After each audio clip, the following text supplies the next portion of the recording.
ఆయన తాత సీఎంగా పనిచేశారు. ఆయన తండ్రి వెన్నుపోటుకు బ్రాండ్ అంబాసిడర్ అన్నట్లు రాజకీయం చేసి సీఎంగా పనిచేస్తున్నారు. ఇప్పుడు తండ్రి క్యాబినెట్లో మంత్రిగా ప్రభుత్వంలో కీలక పాత్ర పోషిస్తున్నారు ఈయన. నెక్స్ట్ ఈ మంత్రినే సీఎంను చేసేందుకు చేయాల్సిన ఏర్పాట్లన్నీ తెర వెనుక నుంచి చేసేస్తున్నారు.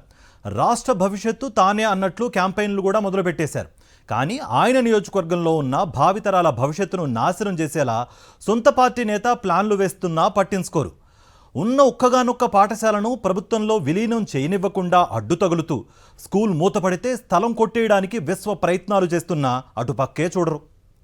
ఇది మంత్రి నారా లోకేష్ ప్రాతినిధ్యం వహిస్తున్న మంగళగిరి నియోజకవర్గం. తాడేపల్లి మండలం కృష్ణనగర్ పంచాయతీలోని బ్రహ్మానందపురంలో ఏసీఏ సిమెంట్ ఫ్యాక్టరీ గతంలో ఉండేది. 1948లో గ్రామంలో ప్రాథమిక పాఠశాల ఉండేది. చుట్టుపక్కల గ్రామాల నుంచి విద్యార్థులు ఇక్కడికి వచ్చి చదువుకునేవారు. హైస్కూల్ లేకపోవడంతో 1980లో సిమెంట్ ఫ్యాక్టరీ ఉద్యోగులు తమకు హైస్కూల్ కావాలని కంపెనీని కోరారు. దీంతో కంపెనీ సిమెంట్ ఫ్యాక్టరీకి సంబంధించి ఉద్యోగుల నుంచి కొంత సొమ్మును సేకరించి 10 ఎకరాల భూమిని కేసీ వర్క్స్ ఎంప్లాయీస్ ఎడ్యుకేషన్ సొసైటీకి కేటాయించి హైస్కూల్ ని నిర్మించింది.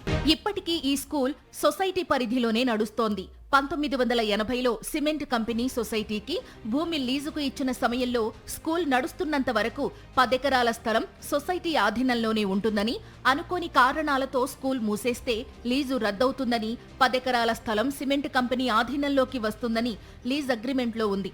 గతంలో అన్ని సబ్జెక్టులకు టీచర్లు ఉండేవారు. కానీ టీచర్లు రిటైర్ అవుతూ వస్తుండటంతో ప్రస్తుతం ఈ పాఠశాలలో 2 టీచర్లే మిగిలారు. దీంతో స్కూల్ ని ప్రభుత్వంలో విలీనం చేయాలని గ్రామస్తులు ప్రభుత్వాలను కోరుతూనే ఉన్నారు. ఎయిడెడ్ స్కూల్స్ నిర్వహణ భారమైతే ప్రభుత్వంలో విలీనం చేయవచ్చు అంటూ వైఎస్ జగన్మోహన్ రెడ్డి ప్రభుత్వం జీవో జారీ చేసింది. దీంతో సొసైటీ సభ్యులందరూ స్కూల్ ని ప్రభుత్వంలో విలీనం చేసేందుకు తీర్మానం చేసి ప్రభుత్వానికి పంపించారు. ఇంతలో గుంటూరు జిల్లాలోని ఓ టీడీపీ నేత కన్ను స్కూల్కు చెందిన 10 ఎకరాల స్థలంపై పడింది. ఇంకేముంది, తానే సొసైటీ సెక్రటరీ అని స్కూల్ ని ప్రభుత్వంలో విలీనం చేయడానికి వీల్లేదంటూ కోర్టుకెక్కాడు. గ్రామస్తులంతా ఏకమయ్యారు. అత్యవసర సమావేశం ఏర్పాటు చేసి కోర్టులో పిటిషన్ దాఖలు చేసిన టీడీపీ నేతను పిలిపించి మాట్లాడడంతో తోక ముడిచి కోర్టులో పిటిషన్ విత్డ్రా చేసుకున్నాడు. ఇక పాఠశాలను ప్రభుత్వంలో విలీనం చేయడానికి సిమెంట్ కంపెనీ అంగీకార పత్రం కావాలని అధికారులు నోటీసులు ఇచ్చారు. నో అబ్జెక్షన్ ఫామ్ తయారీ అయ్యేలోపు రాష్ట్రంలో ప్రభుత్వం మారిపోయింది. కూటమి సర్కార్ అధికారంలోకి రావడంతో పాఠశాల కథ మళ్లీ మొదటికి వచ్చింది. గ్రామస్తులందరూ ముంబైలో ఉన్న సిమెంట్ ఫ్యాక్టరీ మేనేజర్ దగ్గరకు వెళ్లి సమస్యను వివరించారు. దీంతో సదరు మేనేజర్ డైరెక్ట్ గా తాడేపల్లికి వచ్చి కంపెనీ తరపున ప్రభుత్వంలో పాఠశాలను విలీనం చేయడానికి అభ్యంతరం లేదని రాతపూర్వకంగా అధికారులకు తెలిపారు. సరిగ్గా ఈ టైంలోనే టీడీపీ నేత ఎమ్మెల్సీ అవడంతో స్థానిక అధికారులపై తీవ్ర ఒత్తిడి తీసుకొస్తున్నాడు. పాఠశాల ఫైల్ మూవ్ చేయడానికి వీల్లేదంటూ హుకుం జారీ చేస్తున్నాడు. స్కూల్ మూయించేస్తామంటూ బెదిరింపులకు దిగుతున్నాడు. మేము ఇక్కడ చిన్నప్పటి నుంచి ఇక్కడే ఉంటున్నాము. మేము చిన్నప్పుడు ఇదే స్కూల్లో చదువుకున్నాం. మేము కూడా మా పిల్లలు ఇక్కడే చదువుకుంటున్నారు. అందుకని మాకు స్కూల్లో టీచర్స్ లేరు. మెయిన్ టీచర్స్ కావాలి. ముఖ్యంగా మాకు స్కూల్ కూడా గవర్నమెంట్లో ఇంతవరకు ఇన్వెస్ట్ చేయట్లేదు. ఎప్పటి నుంచో అడుగుతున్నాం. మా చిన్నప్పటి నుంచి అడుగుతూనే ఉన్నారు. అంటే తీసేస్తాం చేస్తాం అది అని చెప్పి బెదిరిస్తున్నారు.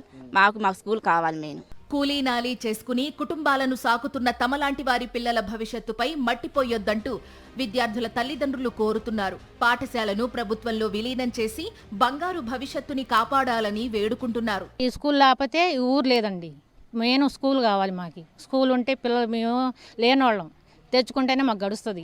అలానే ఫీజులు కట్టి మేము చదివించుకోలేము. ఆటోకి వెళ్ళాలన్నా కానీ నెలకు 1500 అవుతున్నాయి. మేము అద్దెలే కట్టుకోవాలా, ఇయే కట్టుకోవాలా. అందుకోసమని మా స్కూల్ మాకు కావాలి. అందుకోసమని మాకు ఉండి టీచర్లు కావాలి. మా స్కూల్ గవర్నమెంట్లో కలపాలని లోకేష్ గారిని కోరుకుంటున్నాను. బ్రహ్మానందపురంలో ఉన్న వారంతా పేదలే. పిల్లలను ప్రైవేట్ స్కూల్స్ కు పంపించి చదివించే ఆర్థిక స్తోమత లేని వాళ్లు ఈ పాఠశాలలో కేవలం 2 టీచర్లే ఉన్నప్పటికీ ఇదే స్కూల్లో చదువుకున్న విద్యార్థి 10th మండలంలోనే టాపర్గా నిలిచాడు.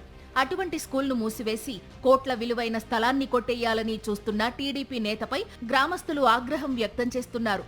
ఇప్పటికైనా తమ గోడుని పట్టించుకోవాలని వేడుకుంటున్నారు.